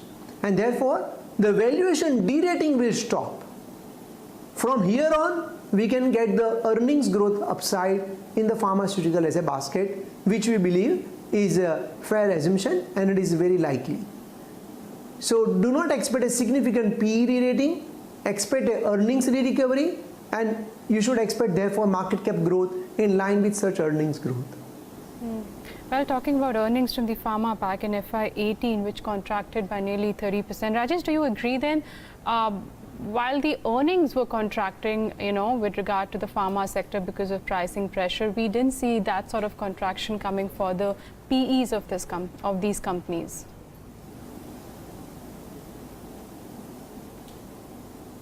No, so that's what I'm saying. The PEs have not come down significantly. Right. The earnings have corrected and therefore stock prices have corrected. So, you see, many investors talking on the street that, stock prices are down 3-year low or 4-year low, valuations are down 3-year low. So that is some gap between, what we see actually. The reality is that yes, stock prices are at 3-year low or 4-year low or 5-year low, but earnings are also at 3 to 5-year low. So important from here now is, will the earnings improve? So I think it is going to be more back-ended rather than front-ended. It will be more second half of FY19 story and more of FY20 and FY21 story. And as the confidence into that earnings comes back, because also last 3 years there has been significant cost on compliance cost, there has been significant R&D cost, and everything has bunched up at the time when the denominator, that is the revenue growth, has collapsed or revenue growth has impacted significantly. Not only on the export side, that is particularly US market, but also your domestic pharmaceutical segment. If you look at the many domestic pharmaceutical focused companies, their revenue growth has been single digit for FY18. Maybe one reason might be the GST or something like that. But that's a hard fact that the revenue growth even on the domestic businesses have come down to 5, 6, 7% compared to expectation of 12, 13, 14%. And this is a really high margin business. So I think there is a two-way impact. The cost has gone up, revenues have come down, and as a result, your earnings growth has been, I would say, disproportionate down. So let's see, from second half onwards, we believe that there can be some earnings recovery. It will be slow and steady thing. It will not be a directly, from first gear to third gear. It is going to be, very, very gradual recovery. And then FY20, as you will see more visibility on new product launches, particularly in US market, you will see the probably better earnings growth compared to what we have seen in the last 3 years. Rajesh, you also mentioned you guys are agnostic when it comes to any fresh investment with regard to looking at market cap of the company, because you're looking at fundamentals pretty closely in terms of bottom line. Tell us, is there any fresh theme or sector, which you guys have been tracking where investments have not been made, but you're looking at them very closely? Nothing much from top-down perspective. It is more from bottom-up perspective. And and as I said, we look at profit size, meaningful profit size, and meaningful profit pool. There is the industry profit pool size is always attract us. So say for example, logistics is a segment. So this is a segment, if you see last 10 years, there is no significant, I would say, amount of earnings growth and no double-digit superior return on net worth. If you look at the segment in general, the entire logistics space. But because of the GST implementation and after the e-way bill implementation, we believe that logistics segment has a significant opportunity, not only in terms of the revenue growth, but also importantly the superior return on net worth. And that is something which was missing in last 10 years. We believe that that will come back in over next 3 to 5 years. So this is a space which is interesting space. We have identified few companies in this segment with a very, very strong track record. I would say almost like debt-free balance sheet or significant low debt equity balance sheet with a 20 to 30 to 35% return on net worth and return on capital employed. So very, very strong characteristics of the business, and earnings growth can be 25-30% compounding over next 2 to 3 to 5 years. So this is one segment which, of course, we have been adding in last few months. Specialty chemical is one segment which I was talking last time, when I was on channel. We had few companies in specialty chemical. Again, we are differentiating between the commodities versus real specialty chemical business.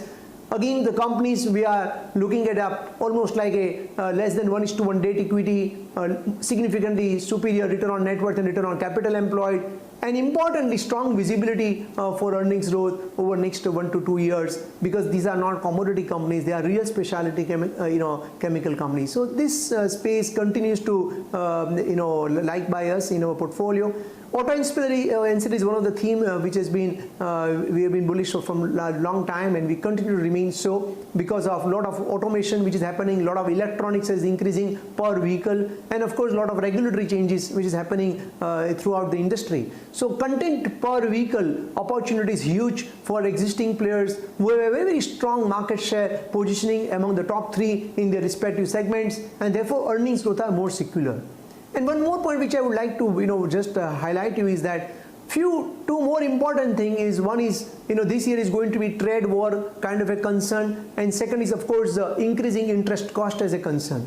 So we need to keep in mind this true macro risk when you are building the portfolio, and therefore we are looking at companies which are more secular in terms of the demand growth.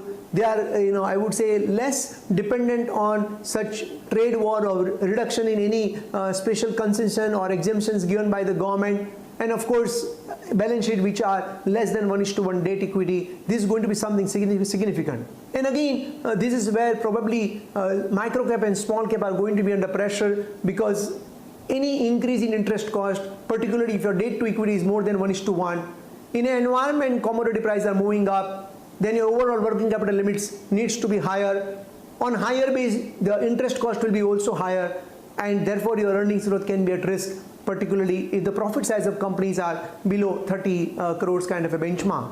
And therefore, we prefer to avoid such space and continue to focus on companies with a very strong, balance sheet metrics.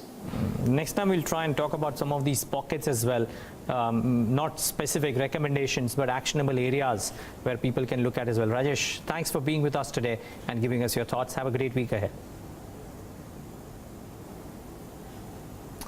That's AlfAccurate advisors. They see money continuing into their funds for sure. Okay, as we speak, the first 15 minutes of trade, it's flat as flat can be. Hardly any moves for the large cap indices. The mid caps do not trading too much. All marketing companies in the thick of action. ICICI Bank about 1.25% higher, and commodities taking a beating. Vedanta and Hindalco top, and Tata Steel top of the pile when it comes to the losers. Take a break on that note. On the other side, we discuss the changing real estate landscape and what it means for Godrej Properties with Pirojsha Godrej. He'll be joining us in the studio right after this break.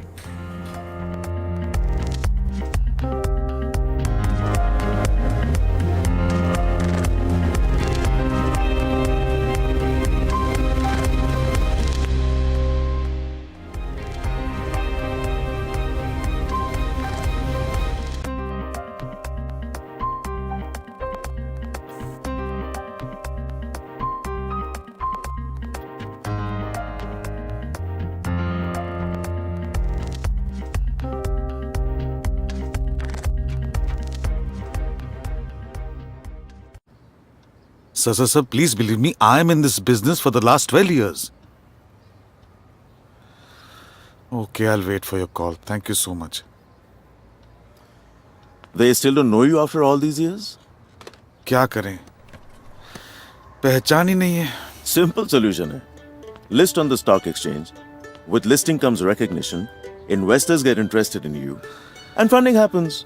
Come on, yaar. I'm not big enough to list. Chal, let's leave. There's a stock exchange exclusively for your kind of company. NSE Merge. It's the right platform for your business. Really? Yeah. My kind of company? Exactly. Get listed, get recognized. अरे भाई हीरे की असली परख जौहरी को ही तो होती है. चल. NSE Emerge, साथ हमारा, सफलता आपकी. The SME Growth platform from India's largest stock exchange.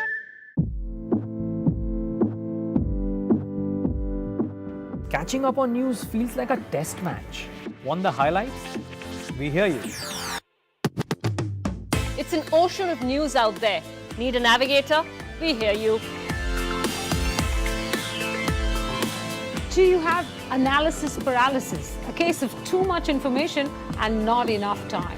Do you wish someone would just pick the most relevant topics and tell you what you need to know? We hear you. Good morning. You're watching Bloomberg Quint. This is First Word. Curated and presented by Bloomberg Quint's senior most editors. Weekdays at 8 a.m.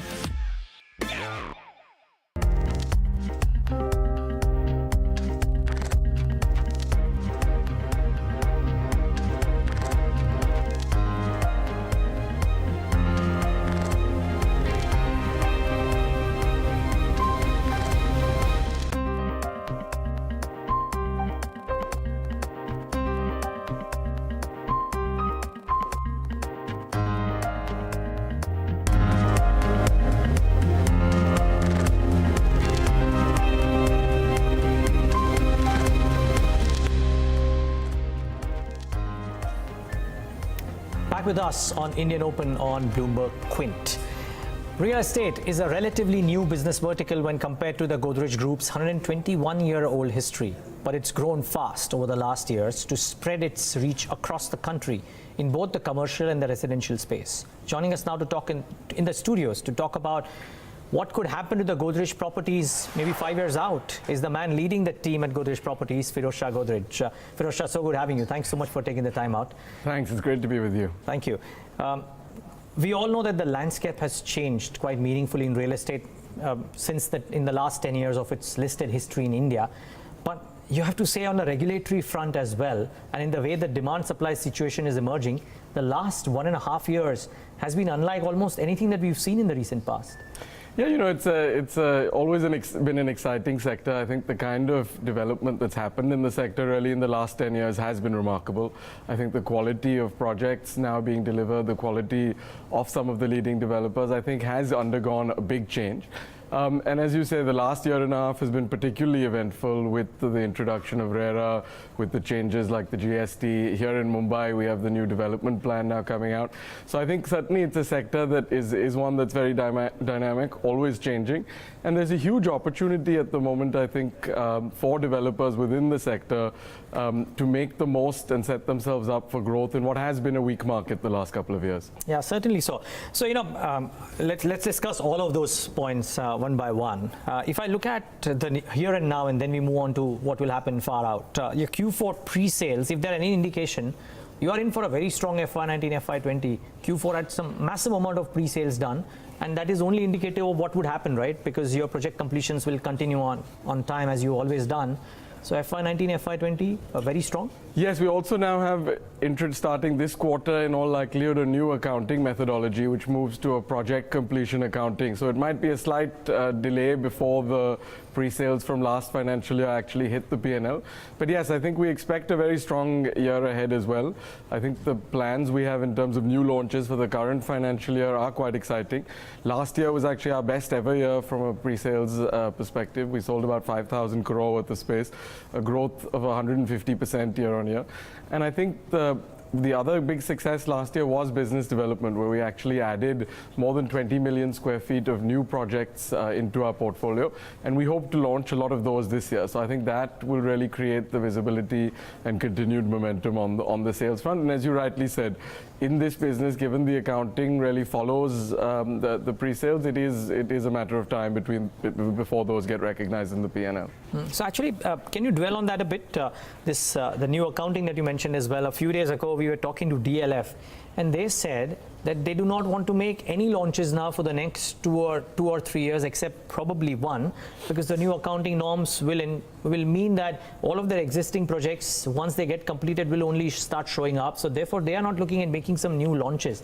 What changes will this new accounting norm bring to you? The reason I also asked this to you, in May you were at an investor conference wherein you guys said that you were waiting for some clarity. It's been a month now. Has some clarity emerged on what impact would these new norms have on, say, for a company like you or for the sector at large? You know, it's still not something that's completely final, and I think the industry has been representing against it. So I think against these new standards. But my sense is it's very, very likely now that, I mean, they are already in force. It's very unlikely that there will be any delay from this quarter in its implementation.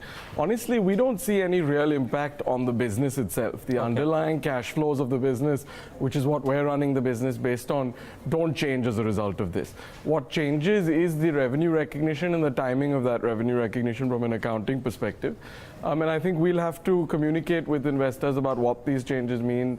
Essentially, it will mean that the recognition in your accounts will be delayed anywhere from 12 to 24 months. We don't think this calls in any way for a shift or change in strategy. In fact, there are some projects that you have already recognized in the accounts that will now get re-recognized as they complete. So even the near term isn't very adversely affected, even from an accounting perspective. But I think the underlying point is that, you know, the real focus for us is to maximize the net present value of our operating cash flows, and that is not at all affected by this change. Yeah, so for the longest time, I remember, Pirojsha, I mean, since the time the sector launched, right, or got listed, let me put it that way, the norms of how to value these companies has changed dramatically. Earlier, it used to be the NAV of the land bank that you have. Now that concept has more or less gone away, and we moved to this, you know, project completion method or whatever. As it's getting completed, you start recognizing revenues and maybe value companies, real estate companies, the way other companies were valued as well. Do you see the way people or the market could value real estate companies changing as a result of these norms, or not quite? You know, I think for many of the lesser known developers, the smaller developers, probably mostly in the unlisted set, this could create some challenges from their access to capital from banks, because what it will do is in the immediate term reduce their net worth, as projects that have reached revenue recognition but are not complete will have to be adjusted through the reserve. So it could create some dislocation on that side. But I think for the listed players for whom the markets better understand the operations, I don't expect any major change. And there has been this dilemma, as you pointed out, on how best to value real estate companies, whether to look at more an NAV-based valuation or price earnings-based valuation. And you know, neither of them, frankly, are perfect. This will, I think, create an even bigger disconnect between the reported P&L numbers and the actual operational numbers. So I think investors are going to have a harder time figuring out exactly what all of this means. It doesn't affect from a developer's perspective, as I said, that much, but it's the fact that now your operational sales are really only going to be recognized in your accounts probably 3 years from now will create some amount of uncertainty, I think, for investors. Yeah, let's wait and watch what happens. Since you've spoken about that, I mean, you don't seem to be having any trouble for growth capital, right? The recent fundraise as well probably sets you up for the next leg of growth.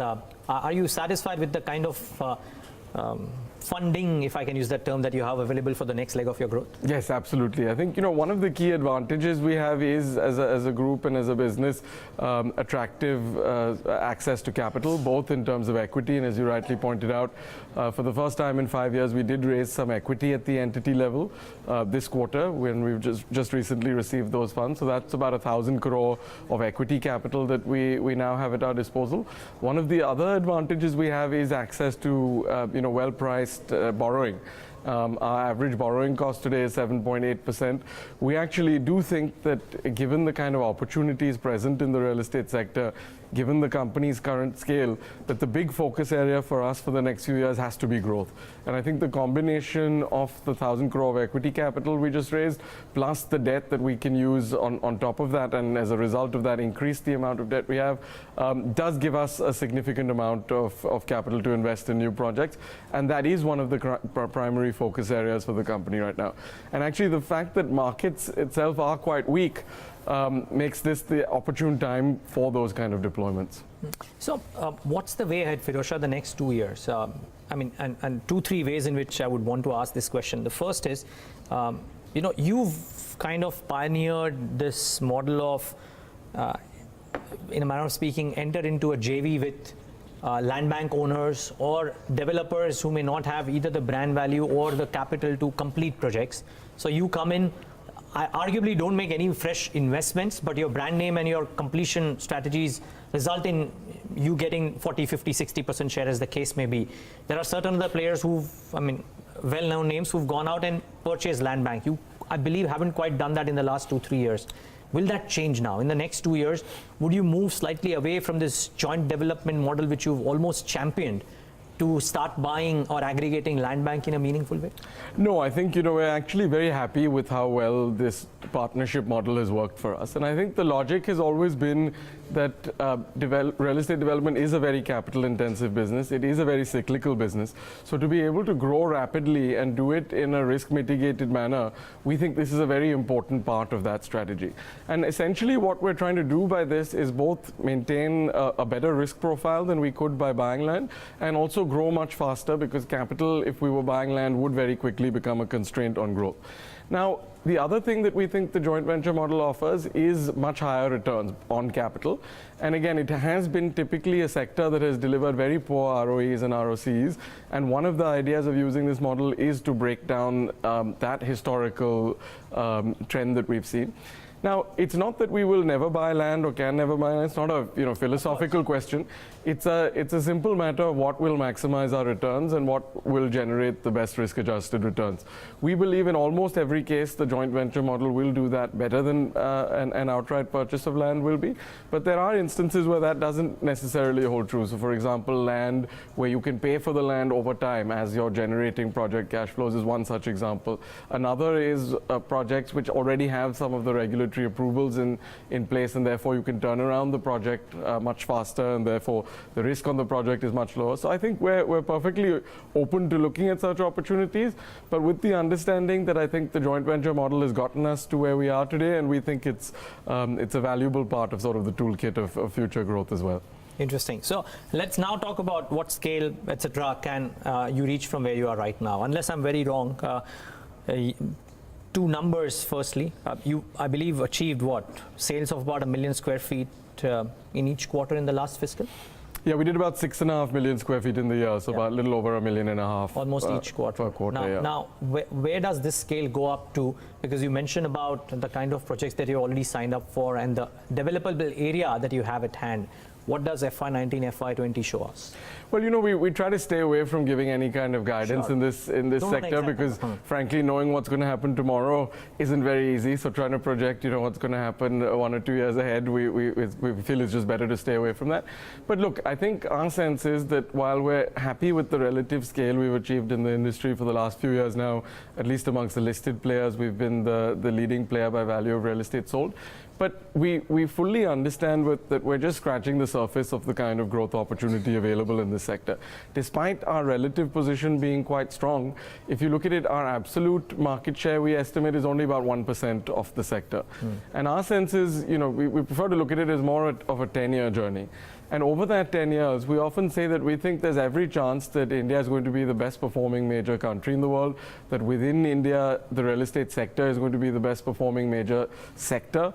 And we have every opportunity to be one of the best performing companies within that sector.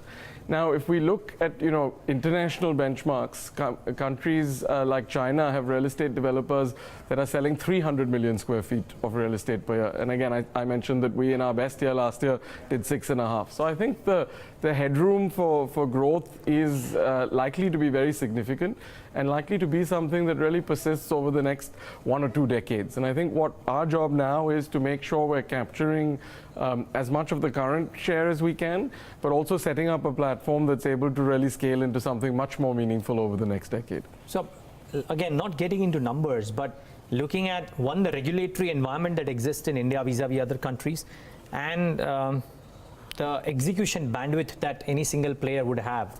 You reckon that not really going up to 300 million, but even 1/4 of that by a single company like that is possible over the next 5 years, 10 years? Are you setting yourself for that? I certainly hope so, and I certainly think so. It will obviously depend on how the overall economy does, how the sector plays out. But certainly our sense is that India is going to be a fast-growing country, that at this stage of a country's economic growth, real estate is an industry that tends to perform disproportionately, because as disposable incomes rise, one of the first things people want is homes. Factors like urbanization, demographics, where you have increasing amounts of families living in nuclear family units, all of these point to a very rapid growth in the sector. And certainly there is no argument that I see that the sector will remain as fragmented as it is today. Already there is rapid consolidation happening.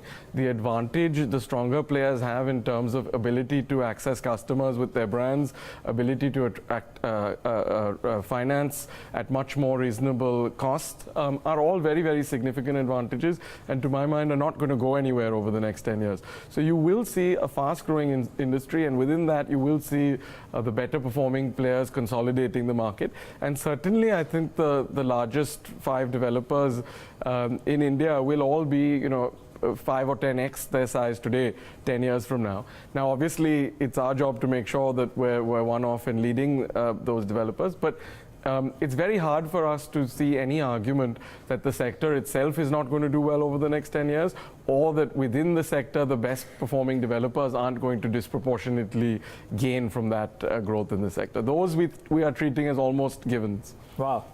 Okay, so in which case, does this whole scale up happen at much better cash flows? Because I think your cash flows improved quite a bit in FY18, if I'm not wrong, northwards of 1,000 crores compared to a negative cash flow in the year before. Does this spate of positive cash flows continue, one? And two, in the earlier answers, you mentioned about breaking up this whole notion of real estate companies not having positive return or better return ratios. Would you believe that 5 years out, 8 years out, whatever the number may be, the return on equity, return on capital would be, as a ratio, would be substantially higher than where it is right now for Godrej Properties? I think yes on both those questions. I think, certainly operating cash flows need to be very tightly managed in this sector. As soon as your operating cash flows go out of whack, it is a sector where, things can turn negative quite quickly. Now, that doesn't necessarily mean every quarter and every year operating cash flows, because it is, it is a lumpy industry by its nature. But certainly, I think one needs to be throwing up operating cash to be able to invest in the next round of projects for one's growth. So I think that is very important. I think on the point whether returns on equity and capital will increase over the next decade, certainly I think they will. One, because I think there's a lot of learning that's already happened for developers and investors on the dangers of having return multiples where they are today. For Godrej Properties, for example, the 2 key financial goals we've set ourselves over the next 4 or 5 years is, one, to be amongst the top couple of players in each of the cities that we're present in terms of value of real estate sold, and secondly, to more than double ROEs that have been visible in the sector to about 20%. So I think those are the 2 key goals. Where are you currently on that? Where we finished, we've been in the range of 10 to 12% the last 2 or 3 years. You hope to be reached about a 20% mark in maybe 5 odd years or thereabouts? That's right. Wow, okay. A couple of other questions. A lot of people that we speak to of late now talk about how real estate as an investment play might not be as fruitful as it has been in the past. When you're talking about growth in numbers, are you talking about a growth in numbers purely from volumes, or do you believe prices by and large in the pockets that you are the strongest in, which would be Bombay, NCR, maybe Pune and Bangalore, would also move up? Well, I think the fundamental underpinning of the growth must be volumes, and I think that's where a lot of our focus will be, on making sure we have the right number of projects, that we're present in the right number of micro markets to be able to keep growing from a volumes perspective. That said, it is a very cyclical industry. It always has been, and it's one where I've always noticed at different points in the cycle, public mood tends to assume that what is currently the reality will persist forever. So we've been in a bit of a downturn, so now people think that real estate's a terrible investment and won't see much capital appreciation. My view is that in the next 12 months or so, we will start seeing a strong upturn in the sector. All the economic underlying indicators are quite positive. GDP has been growing well. Interest rates have been at the historical lows. Affordability has been the best it's been in the country for about 15 years. years. So all of that points to a revival in the sector. And once that revival starts, you know, the sector tends to move very quickly. So we saw it in the recent financial crisis where things came to a complete standstill in end 2008 and most of 2009. But by 2010, the sector was again booming. So my expectation is that once you see that volume starting to come back, you will actually also see prices move. And there'll probably be at least 1 year in the next 5, I'll stick my neck out and predict, where you'll see a pretty sharp pop in prices in a short period. But back then the prices had moved down as well very, very sharply. This lull hasn't seen a dramatic price correction, right? Maybe to the tune of 20-25%, at least in the Mumbai markets? Well, you know, I think there's not even been a 20-25% in Mumbai. On the table, you go with the Sure. I think that, you know, I'd say probably more like 0 to 10% is somewhere like Mumbai. In somewhere like NCR, you've probably seen more that 30% kind of price correction, which is quite significant. That's not a small amount. Also, you have to keep in mind that if you're talking about a 4 or 5 year period, even flat prices in effect is a, you know, time-led reduction, because you've had inflation over that period, you've had people's incomes rising by, you know, 7-8% a year over that period. So the affordability of a product that is priced the same today as it was 5 years ago is dramatically different for a customer, because their income has probably gone up 30% over that time. Interest rates are, you know, 300 basis points lower. So the actual amount of their income they need to spend on that property is very different than it was. So, okay, last question really. Let's say in the next 5 years you stuck your neck out and said that there is an outside chance that prices 1 year will show a bit of a pop. What segment to your mind will do well? You present across both, maybe predominantly residential, but you present across both. You think commercial does better or residential does better here on? Well, you know, I think for us, the big bet is on residential. We certainly think the commercial market is interesting and are looking at different ways of playing that. But from a total scale of industry and total scale of opportunity, there's no doubt that the residential segment to us is the bigger one. And I also think that actually it's the right time to be investing in residential, because if you look at it, the commercial cycle... As a developer, you mean? As a developer and even as a home buyer. Okay. Because if you look at it, the commercial segment really never recovered from the financial crisis until about 2016 or so, and then has had a very good last couple of years, and, you know, has been attracting a lot of investment. But I think it's already, you know, prices have recovered in commercial real estate. Cap rates are actually very low. So I think in all likelihood, it's not the low point in the commercial real estate cycle. I think there's many more years of positivity in that space, but it's certainly not the low point. Whereas on the residential side, you know, the sector has actually now been going through a 5-year downturn. It is, I think, primed to see things improving. As I mentioned, the affordability being where it is the main trigger, I believe, to that to that next leg of the cycle. And also the residential sector is just a much bigger sector than commercial real estate. So certainly it's the area where we're most focused on. Okay. Pirojsha, Maman, thanks so much for joining us today and giving us a lowdown on, well, the sector at large and what Godrej Properties could do as well. Some fairly encouraging words for investors too. So thanks so much for doing that today. Great to be with you. Thanks. Likewise. And, well, with that, it's a wrap on this leg of Indian Open. Thanks so much for watching. The market's absolutely flat. Up next is the FNO show. Stay tuned to Bloomberg Quinn Live.